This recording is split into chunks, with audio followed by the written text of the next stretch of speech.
Testing. Testing.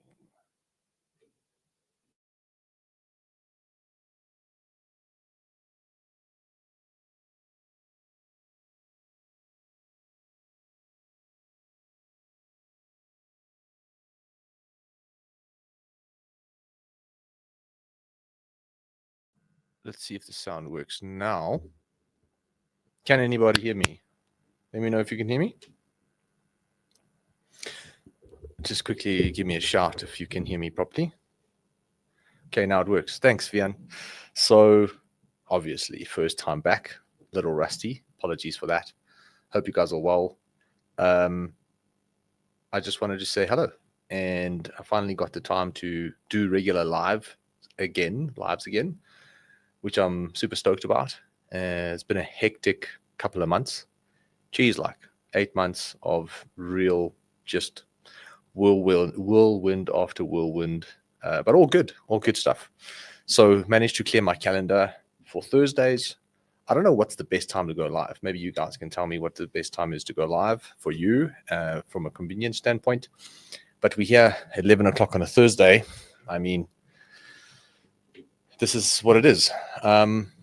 Grateful to have you all here. I'm happy to answer any questions you might have, personal, business, marketing. Would love to just engage with everybody. And you'll be seeing more of this and also just people in the team a lot more often.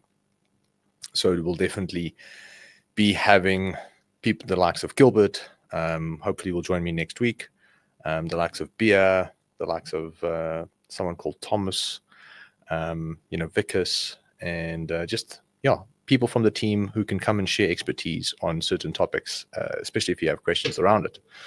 So with that said, let's dive in and see who's on the live today. We've got Vian van der Walt. Hello, Vian. I hope you're well, my brother. Much love to you.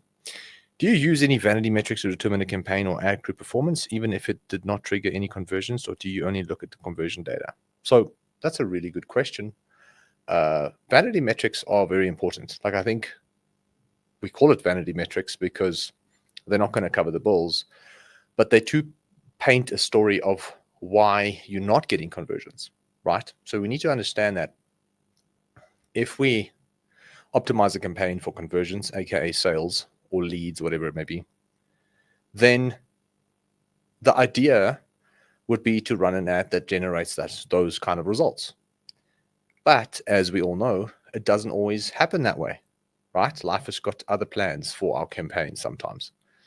And sometimes the market doesn't respond to what we're putting out, creatively or otherwise.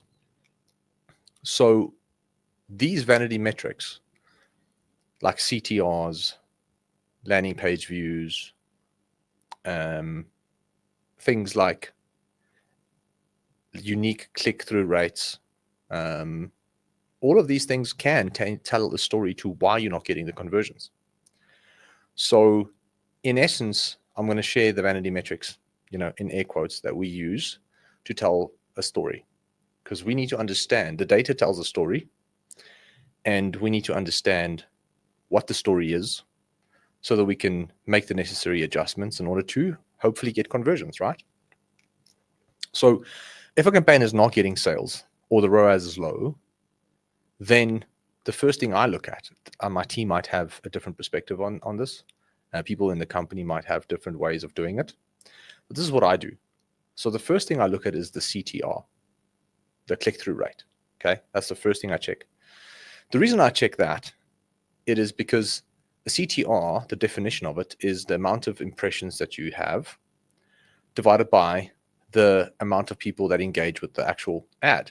And when I say engage, it's a broad term that we use to identify a like, a comment, a share, a thumb, stop, the scrolling, stopping of the thumb, the enlargement of a picture, clicking on the picture. It could be any engagement, even clicking through to the site.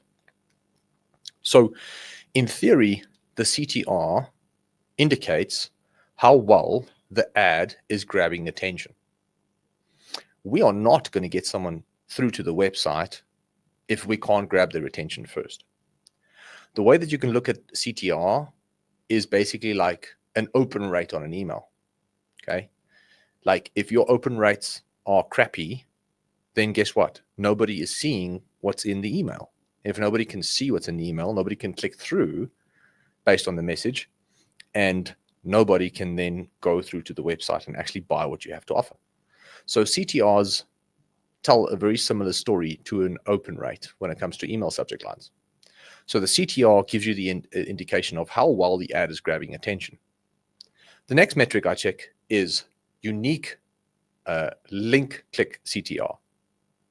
All right. So the unique link click CTR tells you how many people actually saw the ad and didn't just engage with it, but also click through to the website, because that is essentially what we want to do, right? That is the goal of a campaign or an ad, is to get people off of Facebook onto your platform, your website, your landing page, right? So we need to understand how well the ad is doing that. So CTR tells you, the general CTR tells you how many people are actually stopping to look at the ad, how well you actually grabbing attention. And ideally, you want to have a CTR of, I'd say, 1.5% to 2%. Now, the next metric, like I said, is unique click-through rates, purely because that gives you an indication of not necessarily how well you're doing in terms of grabbing attention, but how well you are doing at getting someone to click to the website. And that stems from the amount of curiosity that you're creating. That stems from how compelling the actual message is. That stems from how well the offer is. That stems from, just getting people interested in what you have to say as a business. So the unique link click-through rate gives you that indication. You want that to be, I'd say, 75 to 50% of the CTR, because then you're doing well at grabbing attention and you're doing well at getting people to click. And then I think it's just about, landing page views, like how many people now actually end up on the site. Because you might have 20 unique link clicks, but only 10 people ended up on the site. Now, the question is, what's happened between clicking the link and actually ending on the site? If that is not at least 60 to 70% or more, then you might have a very slow website where people don't feel the patience. They don't have the patience to wait for the page to load. So the question now is, like, can you make your website load faster? This has actually happened with one of the businesses that we invested in.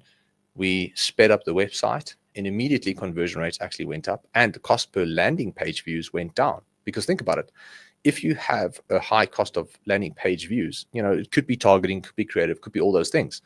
But this is where the data starts to tell a story. Because if you have a healthy attention grabbing rate, CTR, and you have a healthy, okay, I've sparked enough interest to click through to the website, aka unique click-through rate, CTR, then the landing page views should be a good price, should be a fair price. And if it's not, then it means, okay, people are clicking through, but they're not ending up on the site. So I hope I'm not getting too lost in the weeds here.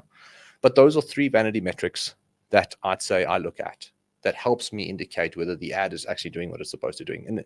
And if all those 3 metrics are in line, then you move on to the next batch of metrics to tell a different story. And that goes, that could be add to cart rates, checkout conversion rates, all those things essentially is the next batch of data that tells a different story. And so you look at all these batches of data, and all they really do is they tell stories on what's happening with the people that you're trying to reach, and you adjust the campaigns according to that. I hope that makes sense. Right. So keep the questions coming. We've got a couple, and I love it. And I hope that I'm doing a sufficient job at giving you some, sufficient answers.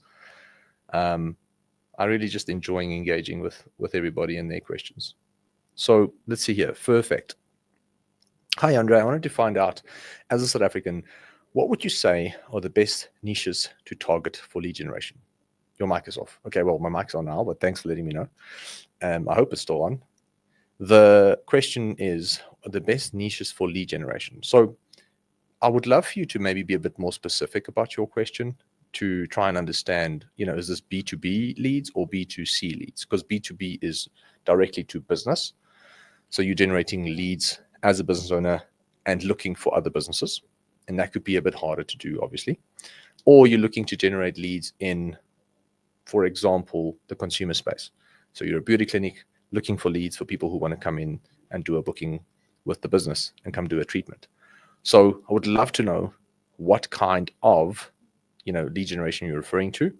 But I'd say in the consumer space, as long as you're selling directly to consumers and there's enough people looking for that specific solution, you're in the money, really.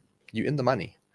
We had a beauty business, two of them actually, and we kind of like bought into those two businesses.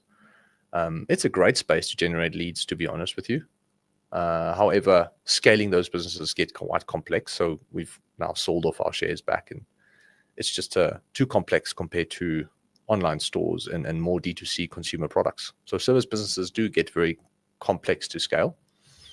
But I think, I would love to understand, like, beauty is great, solar is great, water at the moment for consumers is great. Like, it's a good industry, water purification, setting up purification systems, water testing. So we've got beauty, even legal, like you can do legal lead generation. That's also a huge niche that's not going anywhere. Dental, medical, it's not going anywhere. So auto dealerships, great niche as well. So I hope that answers your question. There's a wide variety of niches. I don't think one niche is necessarily better than the other. It just depends on your understanding of that target market. Because the better you understand the target market and their pain points, the better you'll be able to generate leads. So me saying this industry is great might not be great for you because you don't know how to resonate with those people. That makes sense. So just keep that in mind. We've got Tabo. Nice to see you, my brother. Always sliding into the comments. I appreciate you. Hope that you guys can hear me now. We've got Carme Mayberg. Hope you well. Long time. Much love to you. Thanks for letting me know about the sound. Let's see. Vian, is it just me or the sound issues?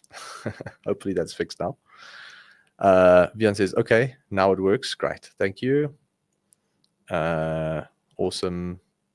Ika, nice to hear from you. Much love to you. Right, let's go further questions. Vian, guys, feel free to drop some comments. We've got 2 or 3 questions to get to. I've got another one from Vian. What software do you recommend to link a specific inquiry conversion to a UTM? At the moment, I'm familiar with Clickly and not sure if there are better alternative software. This is a good question, maybe for the team specifically. I'm not that into the weeds when it comes to the paid campaigns and what tools we actually use within the agency. There was a tool called UTM for the Win back in the day, which I know we used to use. We use Go High Level for a lot of our lead generation efforts. And if you just use a normal UTM, the Go High Level kind of sort that sources automatically for you. Thomas, one of our team members, actually found a very cool way to do it. I can maybe inquire with him and see what he says. But it's so crucial to get your tracking sorted right. I can get back to you on that if you want me to. Any software that just allows you to create a UDM where you can set obviously the necessary parameters can work. There's free ones, there's paid ones. But I think what's crucial is the software where you're driving people to, like a HubSpot CRM or a Go High Level CRM or a Salesforce, is that actually taking the UTM and doing the necessary conversion in order for the data to get stored accurately so you can actually see where people are coming from. So that is the true question. And I know we use GHL without any issues. So to an extent, I hope that answers your question. Cool. Tabo. What is the best funnel to use for selling services? Book a call funnel, webinar funnel, or a self-liquidating offer funnel? So it depends on the service, my friend. I think if you're selling high ticket, you need to understand that there's a lot more engagement that's going to go into the conversation and the opportunity itself, the deal itself, because people will need to tick a lot more boxes before they trust you, feel ready to buy from you, right? So the question is, are you selling high ticket or low ticket? If you're selling low ticket, I'd say a self-liquidating offer would work well enough.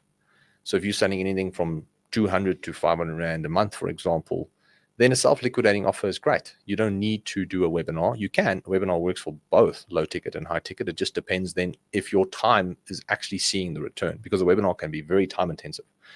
So now the question is the time that you're spending on the webinar, crafting it, automating it, running the ads, optimizing the ads, is it worth doing all these things and then sell low ticket? Because the odds of you then seeing a return on your time and the effort might be a bit low. If you're selling high ticket, webinar would be probably more worth your time at the end of the day. When you're selling low ticket offers, a self-liquidating funnel or a VSL funnel, I believe, would be cool enough. If you're selling high ticket services, I'd believe in book a call funnel. People are a bit more hesitant to book calls because there's just so many time wasters out there. So you need to upfront in the ads, in your marketing strategies and the customer journey itself, you have to get people to understand that this is not going to be a waste of your time. So I think back in the day, people were hesitant to jump on calls purely because of the fact that they weren't familiar with tools like Zoom, and it wasn't like built into and integrated into our lives the way that it is now at the moment, right?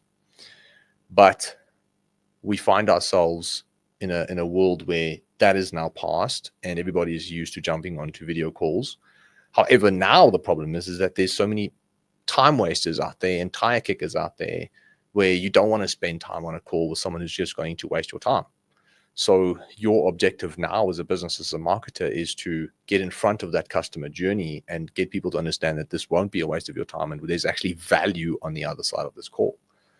So as much as technology is great for, helping companies with their marketing, I think where a lot of people fail is the psychology of the whole marketing strategy. So I hope that answers your question in a way. Let's see. Vian again. How's it, man? I hope there's any value in these questions. And if anybody else has got any questions, please let me know. I love answering them. I love hearing from you guys. Maybe just tell me where you are tuning in from. I'm in Gauteng, in Joburg, Sandton City. So I'd love to know where you're from. And if there's any questions you have around marketing or business, I am by no means the smartest person in the world when it comes to these things. But I have been doing this for over 15 years now and absolutely just love it. Just oozes out of me. So I hope that there's a way that I can add some value.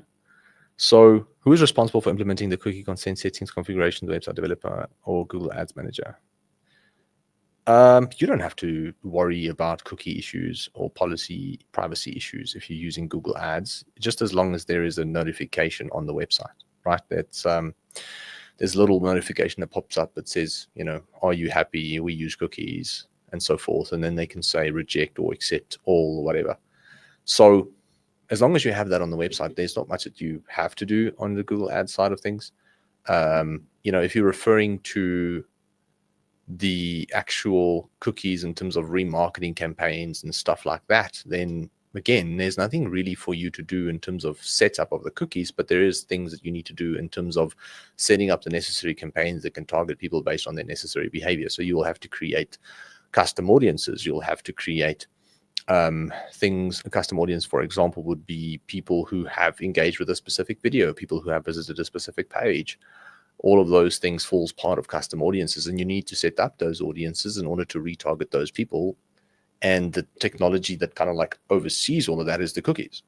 So you don't have to do anything from a cookie perspective, but you'll have to do something from a more micro perspective where you have to create those audiences in order to retarget them accordingly. I hope that makes sense. Do you have any preference which tracking platform to use for data analysis, user interaction, and vanity metrics? You get a bunch of standard tools. We used to use two different tools. In fact, we used Data Studio, Google Data Studio, which is now called Looker Studio. So we use that for a lot of our clients. And the idea would be to have the data automatically populated. And the nice thing is you can configure that dashboard really any way you want, which is pretty cool. You can really just do anything. You can slice and dice data and so forth. And we actually realized like it was too complex for clients, to be honest with you. For internal purposes, something that I use is a tool called Sync With. Sync With is just an API that plugs into your Google Sheets.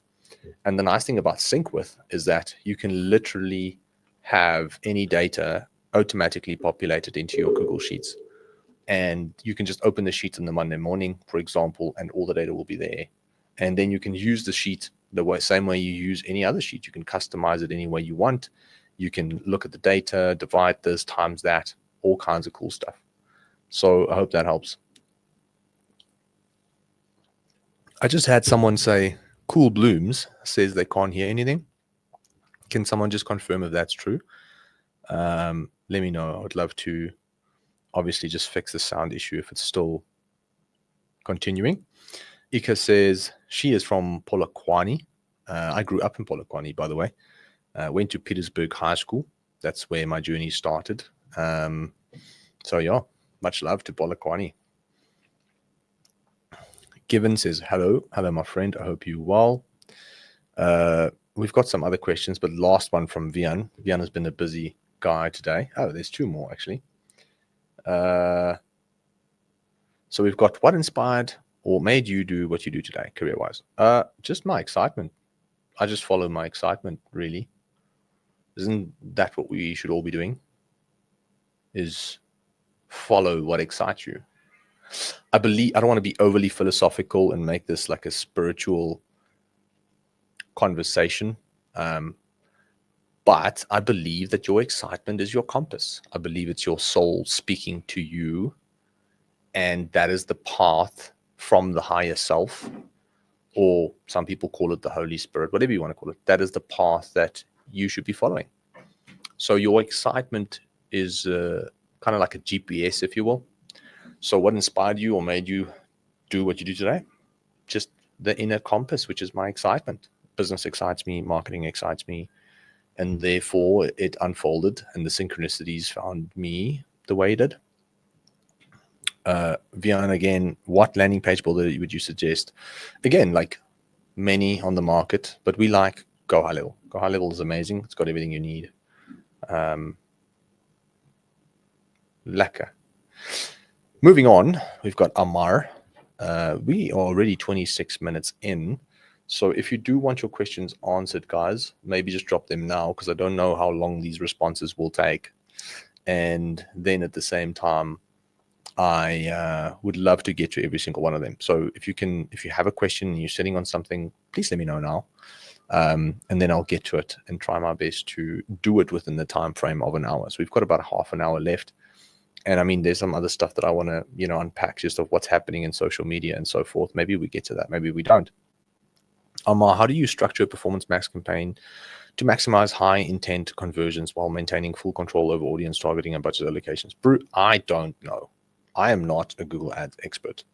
I'm going to honestly tell you that I don't know. And I'm actually glad I don't know, because that seems like a very technical thing. This is something for, our head of Google Ads or one of our Google Ads specialists, Thomas, to answer. I can bring him onto the show maybe next week or whenever you guys feel it's a good time to talk about Google Ads. But I think my journey is more Meta and TikTok ads. Google, I can do, but again, I don't really run any campaigns anymore. I haven't run campaigns except for maybe just keeping my finger on the pulse. There's a few things that I do, like running V8 campaigns and whatnot, just to make sure I'm still with it. But from my side, I'm not the best person to ask from a technical perspective. That's a very technical question. But yeah, I know we've got Performance Max killing it for a lot of clients. In fact, I checked the other day. I think I looked at the stats and we spent 17 million Rand now as a company on Google Ads in the last 12 months, and we made 180 million back. So I'm pretty sure there's some smart people within the organization that can help you with that answer. Happy to do our best to get back to you on that, or maybe just tune in next week. might have someone for you that you can answer that question to. For. Let's see. Lububalo. I hope I pronounced that correctly and didn't butcher your name too much. Hey, Jandre, thank you for great content. Connecting from Queenstown, what's the best practices for the length of a Facebook video ad? We sell high-ticket items and do fully communicate with value in the offer. The video gets about 2 minutes. Is it too long? Yeah, so I don't think it's too long. Sometimes I test long form and short form videos. Short form would fall between, I'd say, 45 to 60 seconds, and long form would be considered 2 minutes or more on Facebook in terms of an ad. We usually, because every platform has got a different definition of what long form is, right? And it's obviously contextual to how the platform is used natively and the attention span of the people on that platform natively, correct? So TikTok, for example, long form would be considered, the moment you go over 90 seconds, it would be considered a long video because the average person only watches 10 to 20 seconds of a video. Now on Facebook, the average person watches about 2 to 3 minutes of a video. I'd say probably not as much. If I look or reflect on the latest data last year sometime, I think it was like 45 seconds, 30 to 45 seconds, which is 2 to 3 times more than TikTok, right? But when it comes to creating ads, you want to get the punchline, you want to get all the information across as quickly as possible. I'd say 2 minutes is the max. If you can do it in any shorter form, that'll be great. However, if it's sometimes not necessarily the length of the video that's the issue, but how well you keeping people engaged with the video. So if you cannot get people if you cannot make the video any shorter, the goal then becomes, cool, how do we keep people more engaged? And that's 2 things that you can do. You can either focus on your tonality, you can do editing frame rates, you can bring in some effects, you can have certain transitions happen. High-paced transitions obviously helps. You can have a really strong hook in the beginning of the video. So it's something we call the hook rate. The hook rate is crucial, right, for any video ad because it indicates how many people see it in their feed and actually watches 3 seconds of the video. So that metric is crucial. Now, your hook rate needs to be at least, I'd say, 25 to 30%. So if your hook rate is 30%, it means the video is grabbing enough attention. The next metric that you need to pay attention to when it comes to video ads is the hold rate. The hold rate. How long are you holding the attention of the actual person who decided to give the video the time of day? And hold rate, that metric is impressions divided by 15-second views through plays on Facebook times 100. And you want that to be, I'd say, half, if not 60 to 70% of the hook rate. So if the hook rate is 30%, then you want the hold rate to be at least minimum 15%. Okay, making sense? Then there is something called the click rate. So how many people see the video, grabs their attention, how many people watch actually most of the video, and then how many people engage with the call to action. So those are the 3 things I'd ask myself if I was you when it comes to the actual structure of the video and the psychology of the video, and then also the technical edits of the video. So I don't think it's making the video sometimes shorter, especially if you have to get a lot of things across. But what is important is how you keep people's attention and how you get them to actually click through. So there might be things that you can do better from an actual visual aspect that will get that right for you. How do you get a hesitant prospect to move from a potential client to an actual client? Well, if you think about it, right, the only reason someone is not proceeding as a client is because they are not convinced that you're worth paying the money for. So the only reason someone wouldn't want to continue with you is because they're not convinced that the money that they're going to pay is actually going to translate into value for them. Very simple.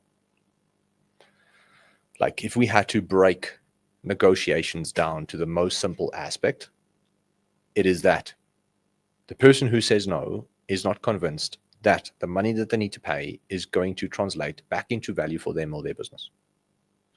So in order to then change that result, you're going to have to either change two things: the price or how you explain and articulate the value that you can offer, as well as what proof do you have that your services will contribute an actual value to them or the business.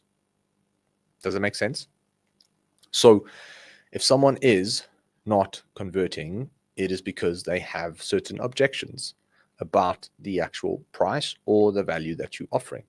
So ideally, you don't want to drop your price because that will impact your margins, unless you're charging people a very unfair rate, which I don't advise. But at the end of the day, if you have a fair price, then the question becomes, how well are you actually articulating the value of your own product or service? And maybe it's something that you can do better. And if you could do it better, you might see a higher uptick in actual clients. So Yaku Manki is asking, have you spoken about AI? Guys, thanks so much for all the questions. We've got 25 minutes left, so drop them now. I think there's like 6 or 7 questions queued. I'm going to get to all of them. And man, I'm loving this. I really am. Like I'm just in my happy place, and I hope there's some value in the perspectives that I'm sharing. Yaku, have you spoken about AI yet? What's your favorite AI tools right now? So I have played around with AI quite extensively. I don't use it every day the way that people would assume that you should, or the way some people probably might. How I've integrated into my life is I use it for research a lot. Like I find myself in a place in the business where I need a lot of insight quickly to make certain decisions, because obviously we have moved into, we've got the V8 group now. The agency is a part of what we do. But I am responsible for all deals that we negotiate on the V8 capital side. So we have our own money that we've saved up as call it a fund, if you will, and we invest in other businesses. And often when you consider opportunities, there's a lot of research that needs to, happen with those opportunities. So AI has helped me in a way where I get answers a lot quicker, and I can also then contextualize those answers to the situation I found myself in, which Google couldn't do. So if the insight comes back, I can ask questions to further contextualize the insight to my situation, and then determine if the opportunity that I found myself in is actually something that I would like to pursue or not, or whether there's a high probability of success or not.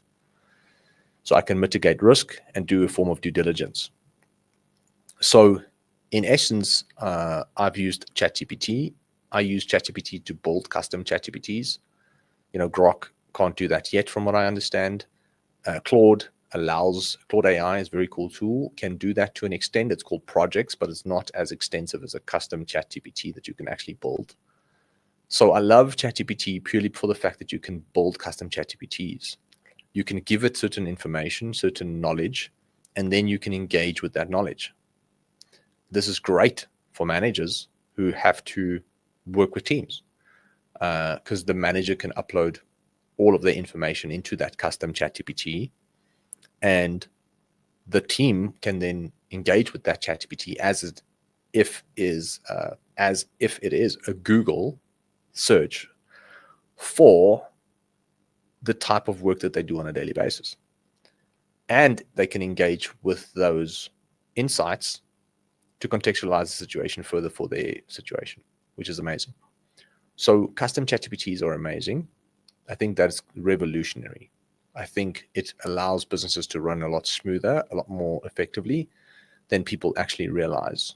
That is definitely an underestimated value add for building and growing teams. The second thing is Claude. I love Claude AI for writing copy. Like I write a specific way. I don't use AI a lot to write my own copy, because there's a certain way that I speak, and I would like my copy to sound like me. I want to be as authentic as possible. Not because I mean, it's not a philosophical thing. Yes, I want to be authentic and I want to be real. And a lot of people might not like that. But I want to be authentic because that's what people want in the market. That's what actual customers want from business owners. They want to see the authentic version of yourself. So I'm doing it philosophically and spiritually because I don't want my ego to contaminate who I am as a human being. And I really just want to be who I am, best I can be spiritually. But at the same time, it's ROI positive to be that for the business because people want to see that. And I feel Claude, coming back to Claude, it is the closest to what I can converse. Like it's the closest to the copy that I can write. So what I'll do is I'll have it write a certain set of copy, and then I would reiterate it slightly. I'd have to do a lot more iterations on Grok and ChatGPT. Like that's what I'm trying to say, is that Claude is just amazing at contextualizing and making copy sound not like ChatGPT or any other AI tools. Grok 3, amazing for deep research. And yeah, I haven't played around with it too much. I just use it for research and stuff like that. Other AI tools, I mean, my thoughts on AI is that, and I had this conversation yesterday with somebody, is that I believe that we are moving into a world where AI is going to be so prominent that people actually want to refrain from engaging with AI, and they're going to seek authentic experiences with businesses. So what we find ourselves now is that AI is this new shiny object, and it's allowing businesses to enter the market on a content level, copywriting level, SEO level, user-generated content level, so much quicker than they would have in the past, because in the past, software couldn't do that for you. Now AI and the software that it's integrated with can create user-generated content on your behalf. It can create videos on your behalf. It can write scripts. It can improve your SEO. It can do all of these things for you. However, I believe in the world where content has always been king. I believe that will shift to just being authentic content, engaging content, emotional content. And that's the one thing that AI can't really do well yet, is that it can't necessarily just be me. It can't just be me, and that I am just unique. And there's no AI that will, at the moment, at least replicate who I am as a business owner.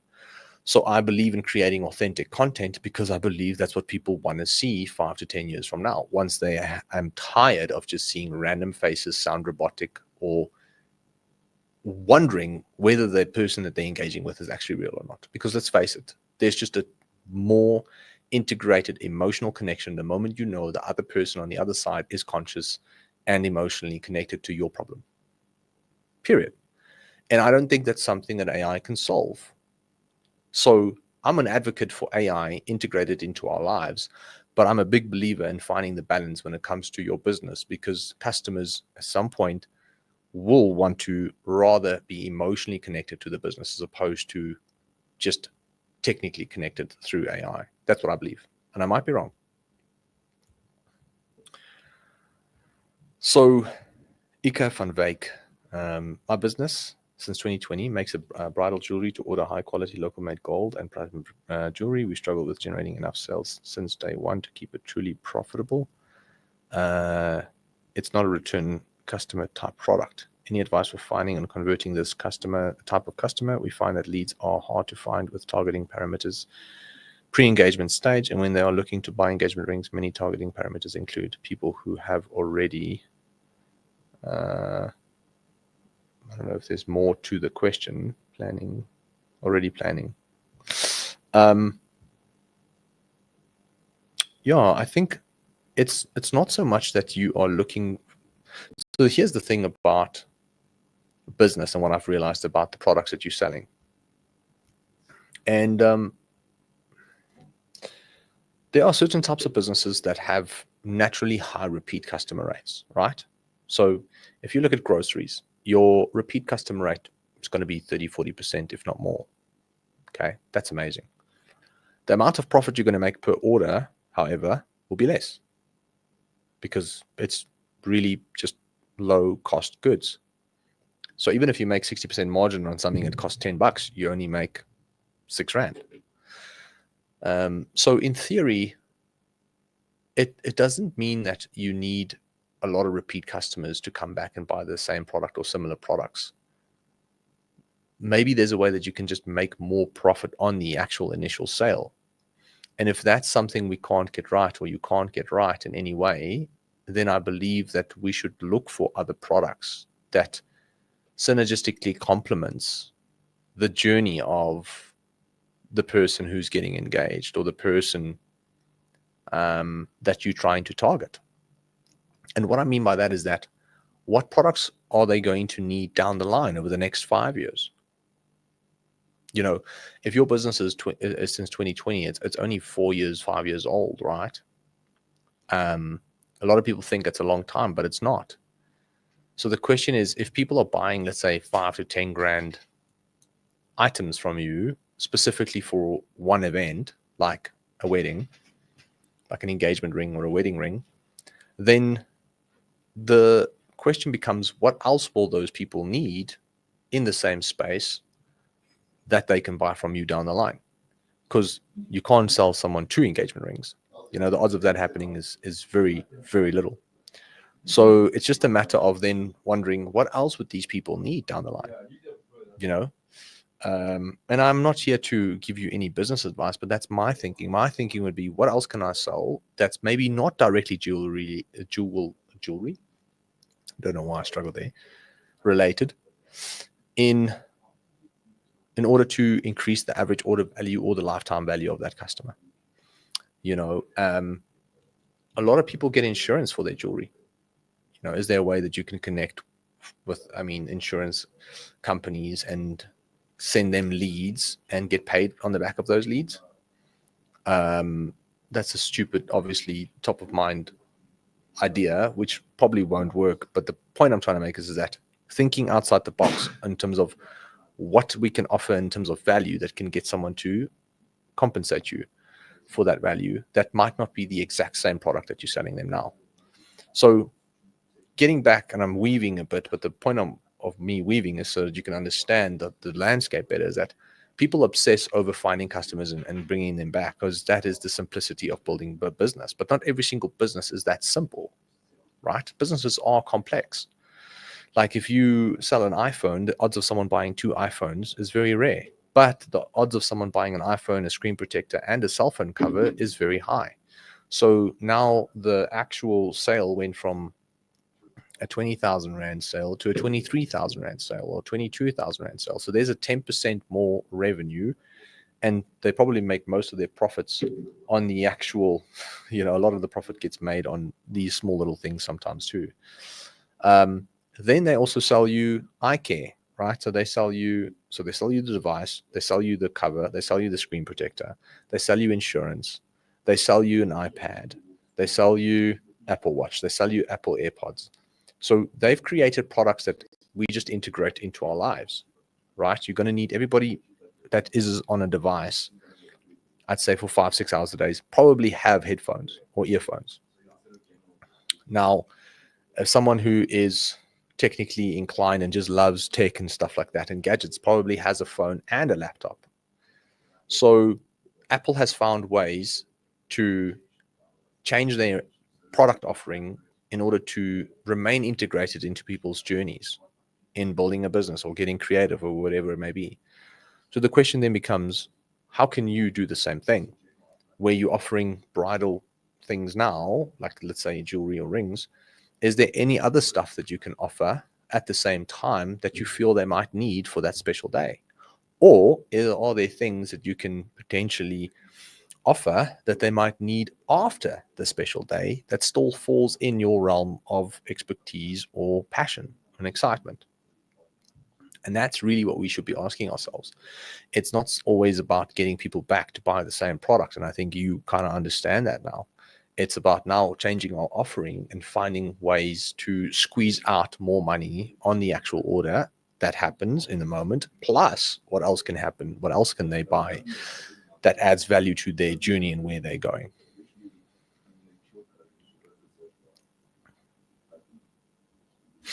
Okay, there's a couple of questions. We're almost done here, but I've got a few to get to. I'm going to try and get to all of them. Got Tabo here again, my friend. Thank you. Tuning in from Kwakwa. Are you using WhatsApp advertising, and what are your results like? Specifically, Facebook ad to WhatsApp message, and maybe an AI automation on manual conversions. That's a cool question. I think we do, in fact, use that. We don't really do a lot of ads to WhatsApp specifically. I do think it's great for businesses that are maybe a bit smaller and probably don't have the energy and the capital to invest a ton of money on a website and other luxury items that you might need in order to run a business. Like, all of those things are essential, not that they're luxury, but a lot of people can't afford to build a website. A lot of people can't afford to do all of these things properly, right? Because they're bootstrapping with limited cash flow. So I think if you find yourself with limited cash flow and you have a product or service that you have to offer the world, I highly recommend WhatsApp ads, because it's a very affordable way to start a conversation with someone. Excuse me. And the point of a conversation is to build an emotional connection. And once you have that emotional connection, there's a level of trust and credibility that comes with it. And once that level of trust and credibility is there, the probability of you getting the sale is a lot higher. So in theory, I want to say WhatsApp ads can really work very well for companies with limited budgets and who probably don't have fancy websites and a bunch of other stuff, that can help them convert people online. I do believe a better way to approach lead generation would be through Facebook lead forms, and then put them into WhatsApp automation, or ideally a landing page where someone is pre-qualified in some way, shape, or form. They have a good idea of what they're going to get, and then leave their details and have a sales team take care of it for you.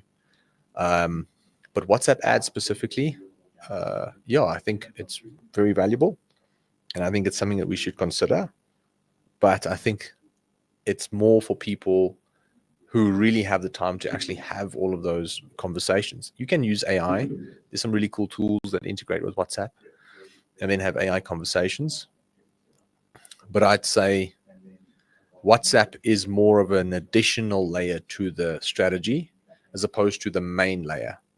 So WhatsApp is something that happens after someone submitted the lead form. WhatsApp is something that happens after someone has left their details on the landing page. WhatsApp is something that reminds them to show up for their appointment. WhatsApp is something that they can now leverage to, get certain questions and answers from the business. WhatsApp is there to strengthen the emotional trust and credibility. So it's not the thing that I opt for when I want to do lead generation, but I think it is something people with small businesses with limited budgets should opt for if they don't have fancy websites and so forth. I'm transitioning from agency work to freelancing and would love some career advice. What types of clients should I avoid, in your opinion, and what key skills such as sales communication should I focus on strengthening to succeed as a freelancer? So that's a great question. I think the one thing that's benefited me in my life is the psychological understanding of the sale process, how people's brains work when it comes to making certain decisions in their lives. And that has naturally allowed me to convert and really add value to a lot of people's lives starting this journey.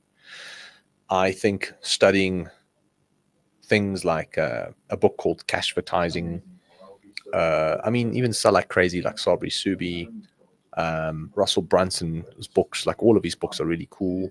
So there's Marketing Secrets, there's Underground Secrets, like there's really cool stuff that you'll learn from those books that teaches you how the human brain actually works and how you can engage in a conversation with someone to get their brain to resonate with what you and your brain is saying, because that's really what it's about, is alignment.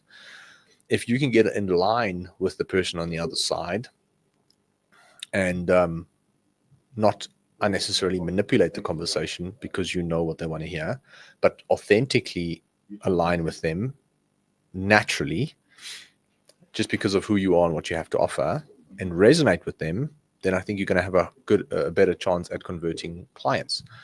So skills that I would learn is media buying, funnel building, and a little bit of design. So media buying, funnel building, a little bit of design. Those three skills can get you very far in life, in my opinion. If a company hires you specifically for Google Ads but expects you to handle additional marketing tasks like Meta SEO, TikTok ads, how would you respond? What would be the approach of setting clear boundaries? Well, I mean, it all starts with the actual sale, right? If someone came to you and said, hey, I want you to do X, then you should say, I can do X, it will cost you Y. Then you have a service level agreement that says, I will do X and you will pay me Y. Simple as that. The problem is a lot of freelancers, I don't know where you find yourself, Amar, but a lot of people are too scared to set those clear boundaries and expectations. In fact, that is not even a boundary. It's just an expectation, but the expectation in itself creates parameters.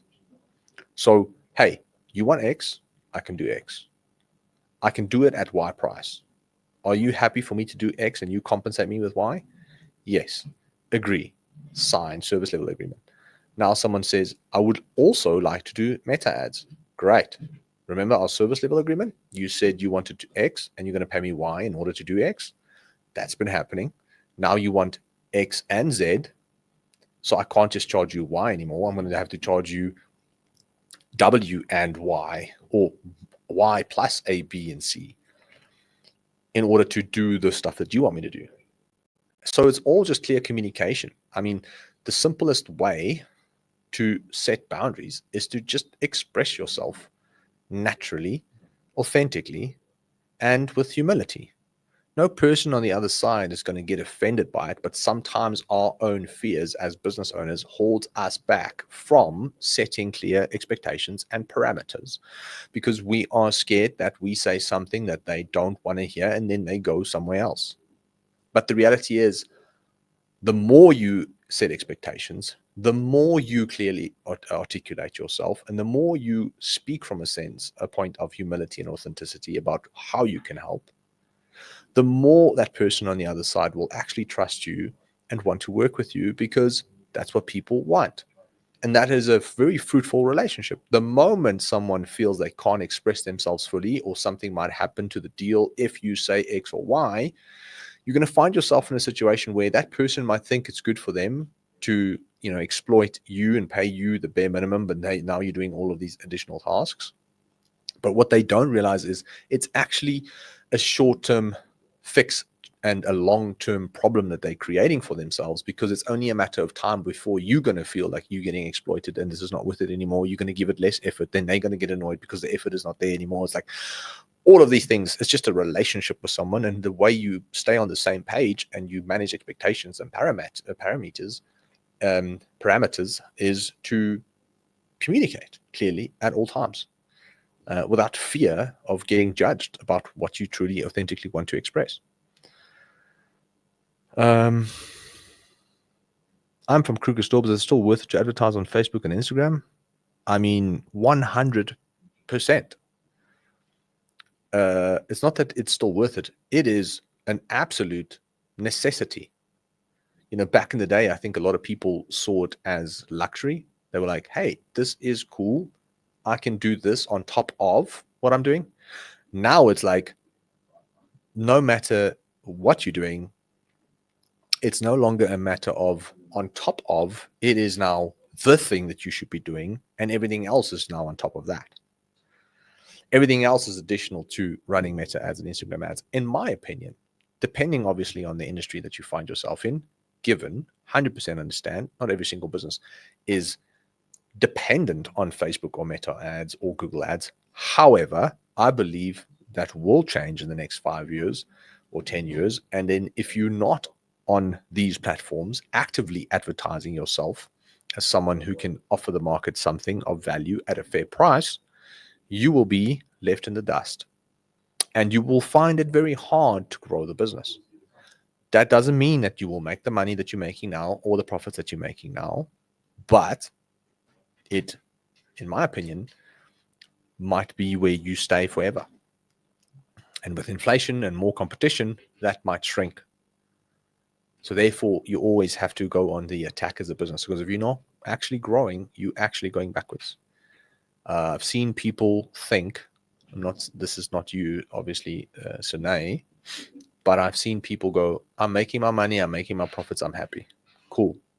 you won't be happy 2 years from now. You might be happy now, but you're going to have to do certain things now differently to be happy 2 to 3 years from now as well. That's what people don't get. They assume the position that they find themselves in now in terms of revenue and profit for the business will remain that way. But what they forget is that more competitors are going to come into your market. More people are going to advertise on Facebook. There will be more noise on top of choosing you or a similar product in the market. So we don't have a choice but to aggressively market ourselves if you really want to build a business that can grow and scale and actually be of value to people around you and hopefully an asset to you as a business owner down the line.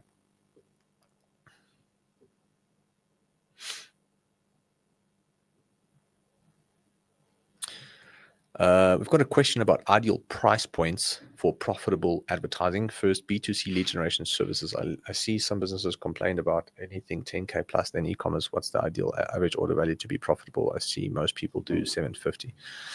Yeah, look, I think we've seen businesses very profitable on 500 Rand average order value. Then I've seen businesses make no profit on 1,500 Rand order value, because it's not so much about the average order value. It is about the profit that is in the order itself, right? It's about the margins, the products that you're selling and the margins attached to it, period. That's all it is. So you can have a 300 Rand order value, but if 90% of that's profit, then you're making 200 and something odd Rand profit on that actual 300 bucks. Where if you're selling something for 1,000 Rand and you've got a 20% GP, then you're only making 200 bucks on that 1,000 Rand. So don't obsess over average order value without supporting metrics like profitability, which is gross profit margin specifically. Okay. So I'd say most stores average between 600 and 800 Rand average order value, in my opinion. So for example, nutrition stores might be a bit more because the average whey protein alone is 800, 900 bucks. Then you might find yourself in a position where you, like groceries, might be, a little bit more, because the average person who shops from Woolies probably shops 1,200 bucks at a time, if not more. Then you get luxury watch space. I mean, their average order value is probably 10 to 15 grand. So every industry is unique. That's what I'm trying to say. Don't try and make the business fit in a box doesn't actually belong to. So focus on your profitability, focus on your margins, and as opposed to the average order value. And if you have an average order value, by all means, try and increase it by 10% at least. You can do that by strategic upsells, some bundling, jump the queue initiatives, etc. So yeah, I'm just looking at if I've answered everything in this question. First, B2C lead generation services. I see complain about 10K. I mean, everybody, there's always going to be people who's going to complain about 5K, and there will people be very happy with 5K. And then there's people who are going to complain about 10K, but also people who are going to be very happy with 10K. There's going to be people who's very unhappy with 50K, but there's going to be people who's very happy with 50K. So it's all relative, man. It's all relative.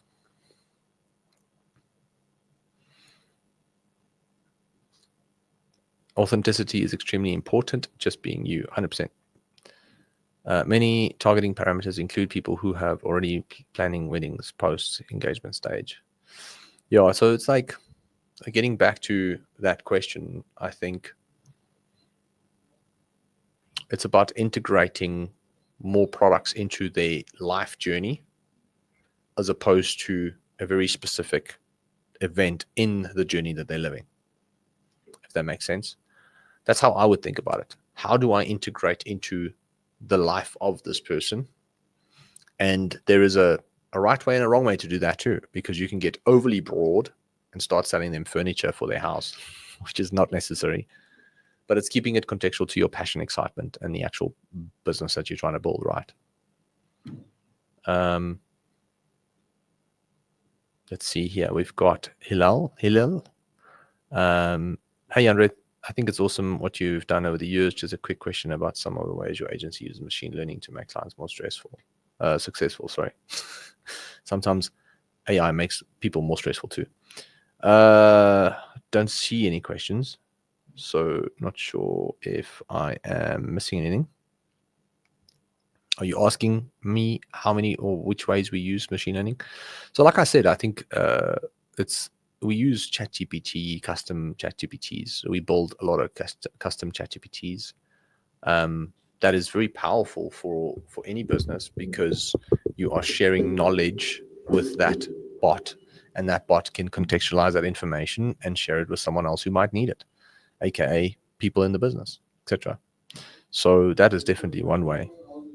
Why does Sentimental not have a brand theme? Colors and ads and landing pages are always different, also very heavy on sales, discounts, and bundles. Because that's what works for us. Like, we've tested everything, and that is what works. So we don't have a brand because we don't believe brand is going to make a difference. Maybe down the line, we have been speaking about getting a bit more of a brand theme, look and feel, and stuff like that. But to be very frank, sometimes it doesn't matter. Like, we overly romanticize business sometimes, guys. We really do. Like, I think we get sidetracked with what we actually need to build a business and what we actually need to acquire customers. People think you need a fancy logo and you need a fancy website, you need a specific look and feel, you need to have a persona, narrowed down of who you're going to target, you need appealing colors and fonts to appeal to that persona. Sure, you do need those things to increase the probability of you getting the sale. But it's not a must to get the sale. Okay. So a lot of people, I've seen people become millionaires with zero brand, zero CI, brand manuals, CI and corporate identities. And, really just a ClickFunnels page and a random ad. And they make $100,000 a month. The point I'm trying to make is that we as business owners are overly romantic about our businesses, and we overestimate what we need to build a business and what we need to get a sale. Sometimes all you need is just a good offer and give people what they want. And in that space, people want money for value for money. So that's what we do. And because we spend so much on advertising for that business, we don't want to use the same colors all the time because then people become banner blind. So we change it up purely because it looks like something new in the feed. So that's a little bit of insight there that I not always want to share with everybody. So Andre Botma says, apologies, just got in the office and saw your invite to the last session. Damn, sorry, I missed it all now. Hope there was a recording to watch later. Yeah, it will be on the social channels. Happy to answer any questions you might have. Everything boils down to testing and how you respond to the offers, 100%. So last question, and then I have to log off. About email marketing, what's the ideal number of emails to send to stay top of mind and not annoy people? So there's no ideal number of emails that you need to send. It is finding the ratio that gives you the most amount of clicks to the place you want to drive them to and the least amount of unsubscribes. So it's not a black and white metric, in my opinion. It is, how can I send as many emails as possible and get as many clicks as possible to a specific destination whilst ensuring that my unsubscribe rate is as low as possible. And those two anchors of data assets will then tell you how many emails you can send. Because if you're not getting all the traffic you need, right, then you might have to send a few more emails. But if your unsubscribe rate now all of a sudden shoots through the roof, it means that you're sending too many emails, you're annoying people, but you're also not getting the traffic you need. So now the question becomes, how can I get the traffic that I need, aka send more emails, without annoying people?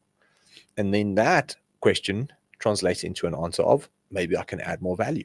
Maybe I can give them shit that they actually want to see and hear from or about, So it's not what number is ideal. It is what is the highest amount of emails that you can send per week that still adds value to the people receiving those mails. And the way you measure that is by looking at the unsubscribe rate and keeping that as low as possible.